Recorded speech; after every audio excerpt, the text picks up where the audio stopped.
व्यवस्था कशी केली, काय आव्हान असेल भाविकांना?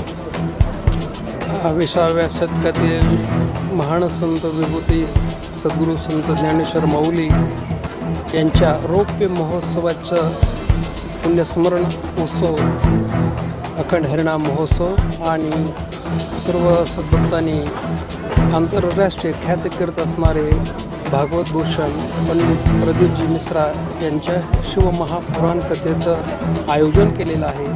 तरी मी भक्तांना असं आवाहन करतो की शिवमहापुराण कथेचा पंडितजी मिश्रा यांच्या वचनामृताचा आशीर्वाद, कीर्तन, प्रवचनात श्रवण आणि महाप्रसादाचा आपण सर्व सद्भक्तांनी लाभ घ्यावा. नेमकं किती भाविक येतील, काय व्यवस्था केली? आता पावसाळ्याचे देखील दिवस आहे आणि अशा पद्धतीची व्यवस्था, पार्किंगची व्यवस्था अंदाजे 4-5 लाख भाविक प्रतिदिन असण्याची शक्यता आहे आणि त्यांच्या सोयीसाठी पावसाळ्याचे दिवस असल्यामुळे 5 लाख स्क्वेअर फूट अंदाजे मंडप वॉटरप्रूफ देण्यात आलेला आहे आणि विविध ठिकाणी भाविक भक्तांची राहण्याची सोय केलेली आहे.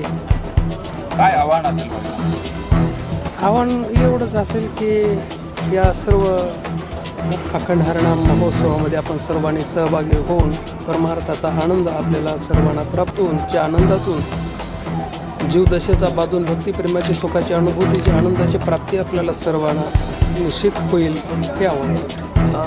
गर्दी मोठ्या संख्येने होणार, लाखो लोक येणार आहेत. स्वयंसेवक कशा पद्धतीनं सगळे नियुक्त करण्यात आले, कशा पद्धतीने समित्या गठीत करण्यात आल्यात आणि प्रशासनाचं यात कसं सहकार्य लाभतं? प्रशासनाच्या सहकार्यातून आणि स्वयंसेवकाच्या माध्यमातून हा उत्सव साजरा होतो आहे. वेगवेगळ्या समित्या स्थापन केलेल्या आहेत.